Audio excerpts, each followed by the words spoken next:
I'm going to show you how we do it.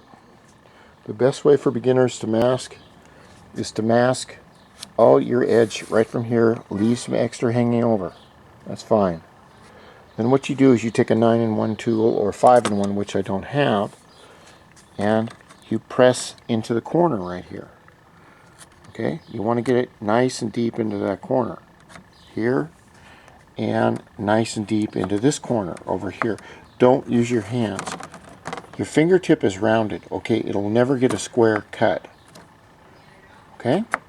Now, as soon as you've got that done, and believe me, I'm trying to do this with one hand, you take your painter's knife right here,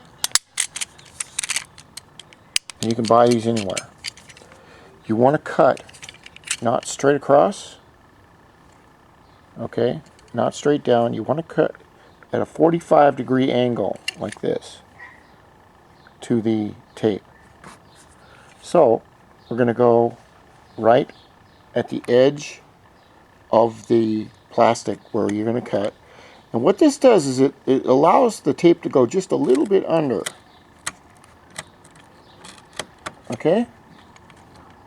And if you're doing this on glass, what it does is you won't scratch it. Now you just pull this off like that.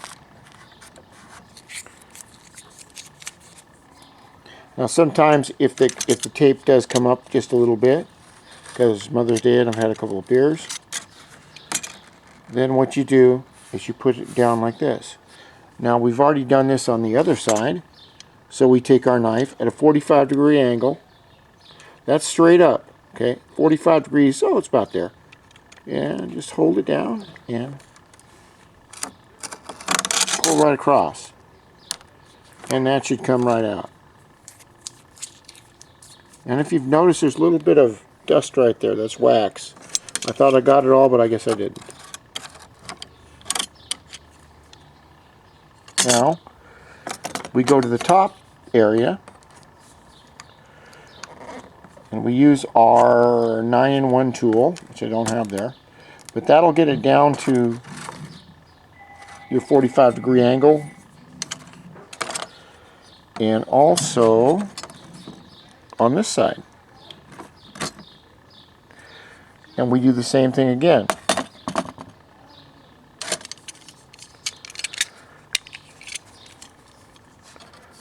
It's kind of hard to do with one-handed.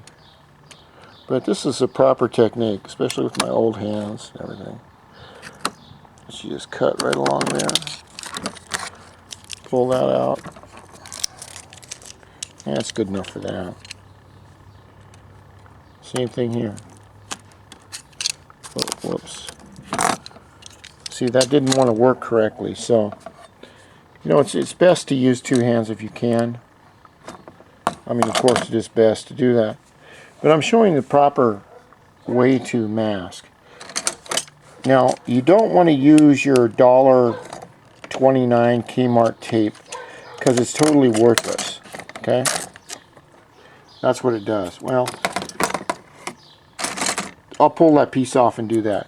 Our main problem with this shoot is going to be, I'm going to spray this color or a different color. Therefore, I can't have this color show at all. I want to keep the orange. So what I'm going to do is run my tape, and the tape you want to use is the one that strangles those motherfuckers. Excuse me. You know, I like dogs, but not today.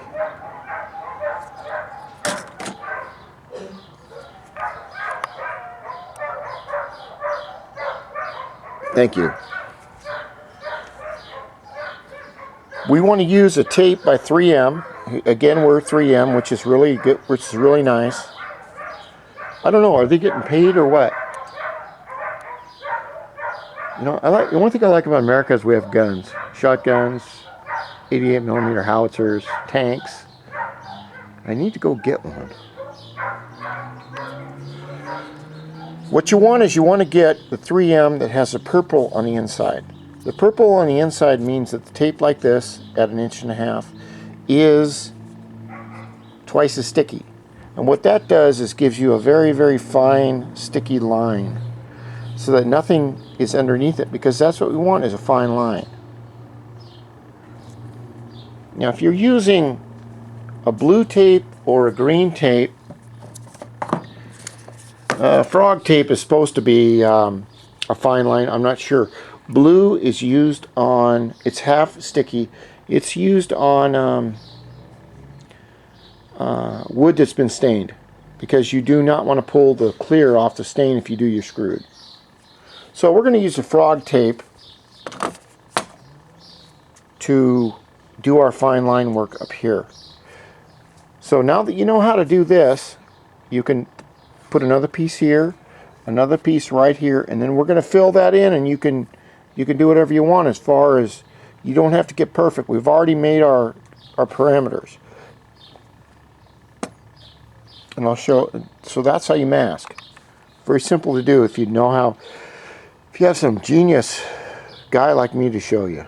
I mean, some things you're just born with, and other painters worship the water I walk on. It's hard to be humble when it's true.